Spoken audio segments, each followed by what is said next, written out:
सितंबर का महीना चीन पर बड़ा भारी पड़ने वाला है क्योंकि नरेंद्र मोदी 22 सितंबर से मिशन चीन पाकिस्तान पर है और इस मिशन को अंजाम दिया जाएगा सुपर पावर की धरती से।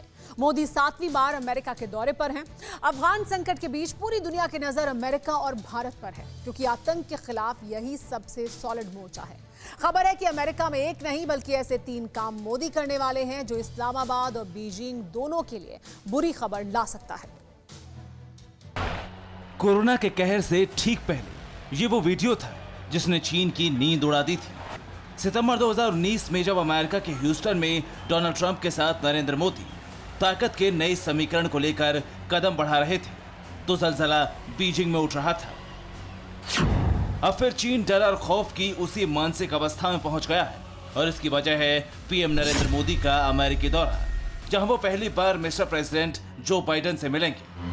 22 सितंबर को पीएम मोदी अमेरिका की राजधानी वॉशिंगटन पहुंचे। व्हाइट हाउस अभी से मोदी के स्वागत में जुट गया है। चीन को पता है कि पीएम मोदी और बाइडेन के बीच ये मीटिंग उसके लिए बहुत घातक साबित हो सकती है। चीन ये भी जानता है कि पीएम मोदी और बाइडेन की मुलाकात में ताइवान, गलवान, तिब्बत और जलवायु संकट जैसे गंभीर मुद्दों पर बात मुमकिन है। इसीलिए बीजिंग की नजर अब सिर्फ वॉशिंगटन पर गड़ी। दुनिया की 4 बड़ी इकॉनमी भारत, चीन, जापान और अमेरिका सीधे इंडो पैसिफिक रीजन से जुड़ी हुई हैं। भारत और अमेरिका के होते हुए चीन इंडो पैसिफिक रीजन का चैंपियन कभी नहीं बन सकता। ये वो क्षेत्र है जहां भारत को फ्रांस और ऑस्ट्रेलिया से खुलकर सपोर्ट मिलता था, लेकिन मुमकिन है कि अब इस कड़ी में अमेरिका का नाम भी जुड़ जाए। सिर्फ इंडो पैसिफिक रीजन ही नहीं, सितंबर के आखिरी दिनों में मोदी चीन पर एक साथ कई निशाना साधने की जुगत में है। जब पीएम मोदी अमेरिका में होंगे तो क्वाड ग्रुप की बैठक भी होगी और संयुक्त राष्ट्र महासभा यानी यूएनजीए में पीएम मोदी का भाषण भी होगा। 25 सितंबर को पीएम मोदी यूएनजीए के 76वें सत्र को संबोधित करेंगे। पिछली बार आर्टिकल 370 पर पीएम मोदी ने इमरान एंड कंपनी को एक्सपोज किया था। कयास लगाए जा रहे हैं कि इस बार पीएम मोदी आतंकवाद और विस्तारवाद दोनों दानवों के सृजनकर्ताओं पर भी अटैक कर सकते हैं।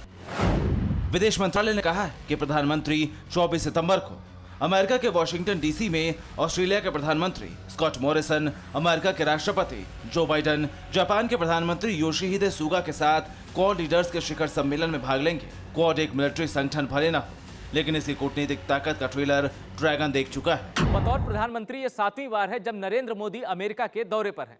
कोरोना काल में यह मोदी की दूसरी विदेश यात्रा है। इससे पहले 26 मार्च को मोदी बांग्लादेश के दौरे पर गए थे।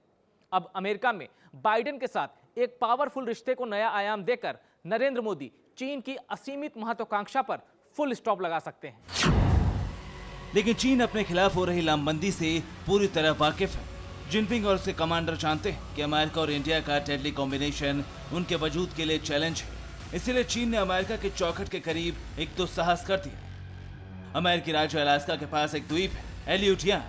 यहाँ अमेरिका का एक्सक्लूसिव इकोनॉमी जोन है और यहीं पर चीन ने अपने 4 युद्धपोत भेज दिए। 29-30 अगस्त को ली गई सैटेलाइट तस्वीरों को देखकर ये लगता है कि जो अमेरिका साउथ चाइना सी में कर रहा है वही अब चीन सोया स्ट्रेट में लगे इलाकों में करने के हसरत पाले हुए हैं। जापान के सैन्य अधिकारियों ने भी माना है कि उन्होंने 24 अगस्त को टाइप 055 डिस्ट्रॉयर के दस्ते के साथ पीएलए की नेवी अलास्का की तरफ बढ़ती देखी। चीन अभी सिर्फ माइंड गेम के सहारे वो ना तो भारत के खिलाफ सीधी जंग छेड़ सकता है और ना अमेरिका के खिलाफ। उल्टा भारत अमेरिका मिलकर बगैर एक गोली चलाए चीन को चोट दे सकते हैं, आर्थिक झटका दे सकते हैं। पैसे के दम पर विस्तारवाद के महल में ईंट बढ़ाने वाला चीन जब पैसे की चोट खाएगा तो घुटनों पर आ जाएगा। Bureau report, TV9 Bharatvarsh. परवाह देश की, सोमवार से शुक्रवार रात 10 बजे टीवी9 भारतवर्ष पर।